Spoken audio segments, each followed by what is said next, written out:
Bonjour à toutes et à tous. Voici donc le premier chapitre de l'Endurance de Ernest Shackleton. Alors, en fait, c'est pas tout à fait le premier chapitre. Je vais vous lire quelques éléments de biographie de Shackleton qui sont dans le livre. Et puis aussi quelques notes de l'auteur qui ont été écrites euh, par Shackleton et qui me semblent intéressantes que vous partagiez avant que l'aventure elle-même ne commence et avant qu'on ne se lance dans le premier chapitre. Donc, cette première séquence, c'est plutôt pour se situer et comprendre de quoi il s'agit, mais ça reste Shackleton qui parlera. Sauf cette petite note biographique que je vous lis, ça aide à comprendre. Ernest Shackleton est né en Irlande le 15 février 1874 dans une famille de 10 enfants, dont le père est médecin. Il arrive à Londres à l'âge de 10 ans. Il s'engage à 17 ans dans la marine marchande et il devient sous-lieutenant dans la Royal Naval Reserve en 1901.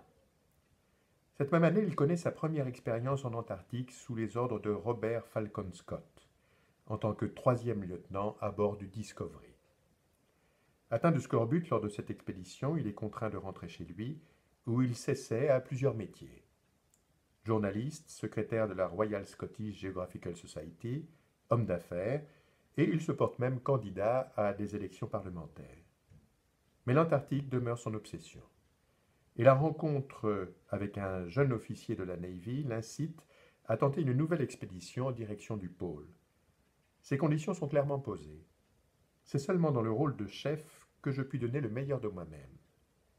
Reparti en 1907 avec 3 compagnons à bord du Nimrod, un ancien phoquier norvégien, il atteindra le pôle magnétique et rebroussera chemin à moins de 180 km du pôle géographique.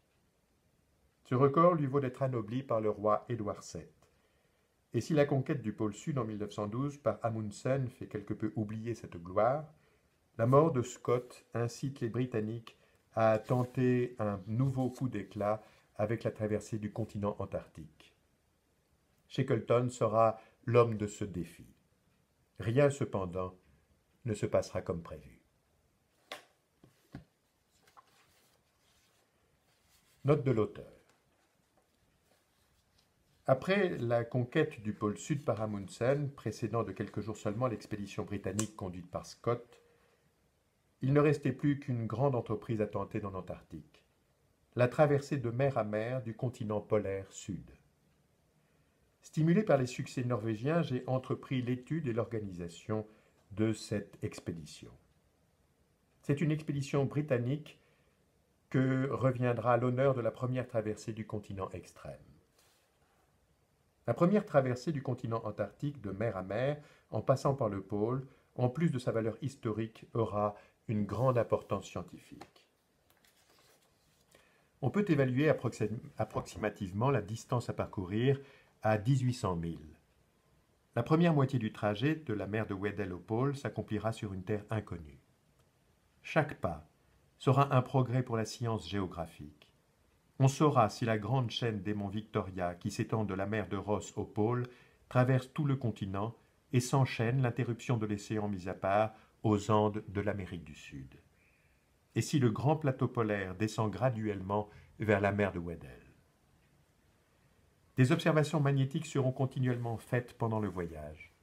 La route suivie, se dirigeant vers le pôle magnétique, la mesure de la déviation de l'aiguille aimantée intéressera le magnétisme pratique.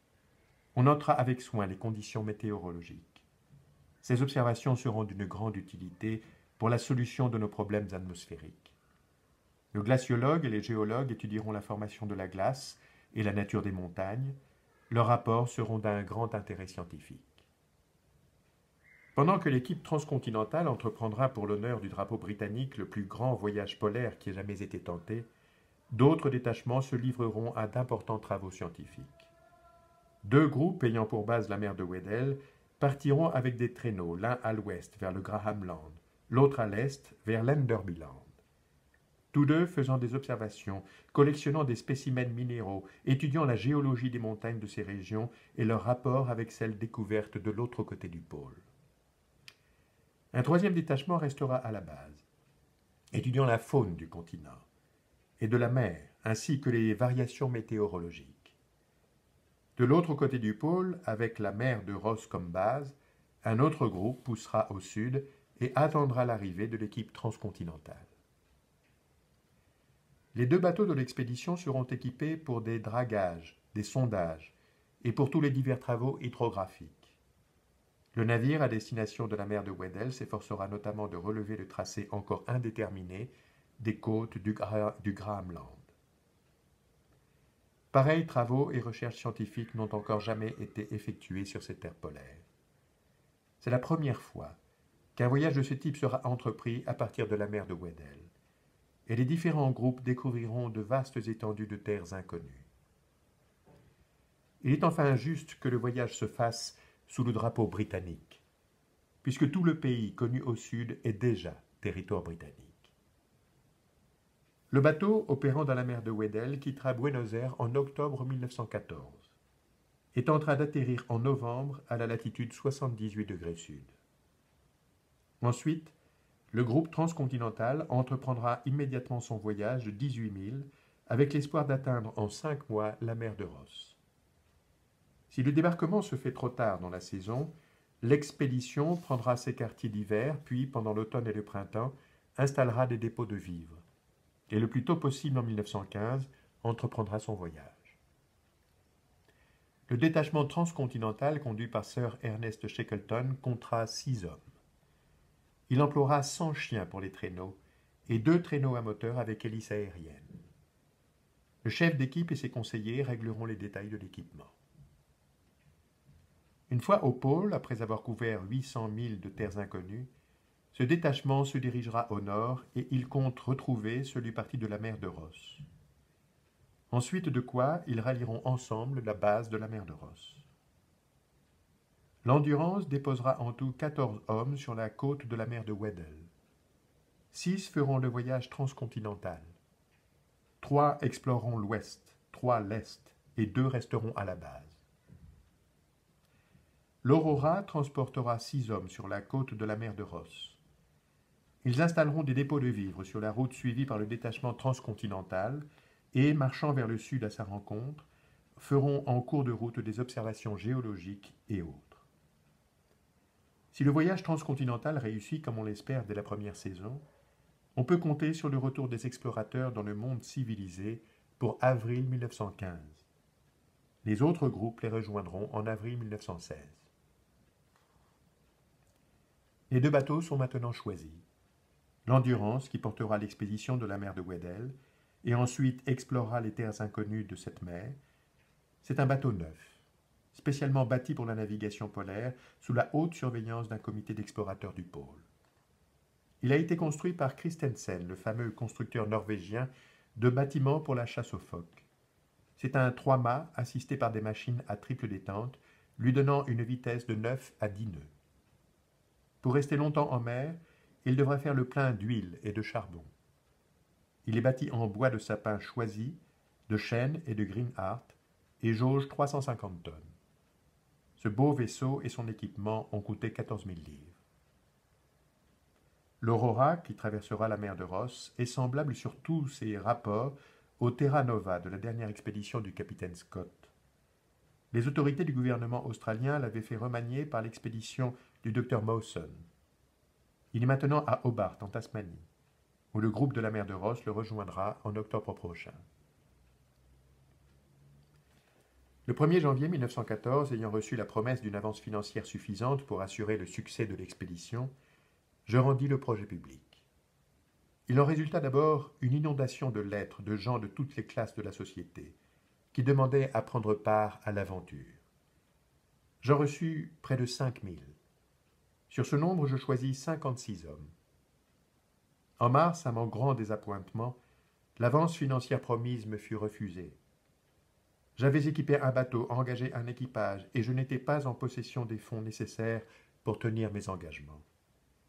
Immédiatement, je fis un appel, et de tous côtés m'arrivèrent de généreuses réponses. Je ne peux pas donner ici les noms de tous ceux qui ont répondu à ma demande, mais je profite de l'occasion pour les remercier. Je dois des remerciements particuliers pour le don magnifique de 24 000 livres de feu Sir James Caird et pour celui de 10 000 livres consenti par le gouvernement britannique. À la fin de juillet, tout était prêt. Quand soudain les nuages de la guerre assombrirent l'Europe. L'Endurance devait partir de Cowes, où Sa Majesté la passerait en revue. Mais un message m'annonça que le roi ne pourrait se rendre sur place. Mes lecteurs se souviennent comment soudaines furent les menaces de guerre. Naturellement, mes compagnons et moi étions tout à fait bouleversés par l'éventualité de ce cataclysme. Après avoir quitté Londres le vendredi, nous restâmes ancrés à Southend toute la journée du samedi 1er août 1914. Le dimanche après-midi, j'emmenai le bateau à Margate. Mon anxiété croissait d'heure en heure aux rumeurs toujours grandissantes. Le lundi matin, je me rendis à terre et lus dans le journal l'ordre de mobilisation générale. Je rentrai à bord immédiatement. Réunissant tous les hommes, je leur fis savoir que j'allais envoyer un télégramme à l'amirauté pour offrir le bateau, les provisions, et s'ils y consentaient nos propres services dès que la guerre serait déclarée. Tous approuvèrent immédiatement. J'expédiai le télégramme. Nous demandions seulement que l'expédition considérée comme une unité ne soit pas dispersée. Il y avait parmi nous assez d'hommes entraînés et expérimentés pour équiper un destroyer. Moins d'une heure après, je recevais de l'amirauté cette laconique réponse « Continuez ». 2 heures plus tard, arrivait un télégramme de M. Winston Churchill. Il nous remerciait de notre offre, mais nous faisait savoir que les autorités désiraient nous voir partir, l'expédition étant soutenue et organisée par des sociétés scientifiques et géographiques. D'accord avec ces instructions définies, l'Endurance mit à la voile sur Plymouth. Le mardi, le roi me fit venir et me remit l'Union Jack au titre de l'expédition. Cette nuit-là, à minuit, la guerre éclatait. Le samedi suivant, 8 août, obéissant aux ordres express de l'amirauté, l'Endurance mettait à la voile et quittait Plymouth.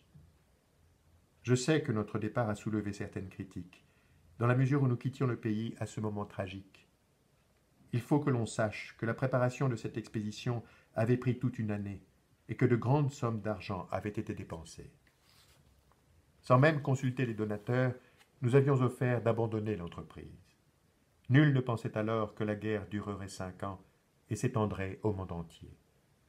J'ajouterai que nous ne nous lancions pas dans une pacifique croisière vers les îles du Sud, mais dans une entreprise dangereuse, difficile, exténuante, qui impliquait vraisemblablement un certain pourcentage de morts d'hommes. Le voyage de Plymouth à Buenos Aires fut dénué d'événements. Le 26 octobre, nous quittions cette ville pour la Géorgie du Sud, poste le plus méridional de l'Empire britannique, où pendant 1 mois nous fîmes les derniers préparatifs. Ce fut à Buenos Aires que nous arrivèrent les premiers échos de la guerre. Nous partions non sans regret de ne pouvoir y prendre notre place, mais certains que nous commencions une rude campagne pour l'honneur de notre pays.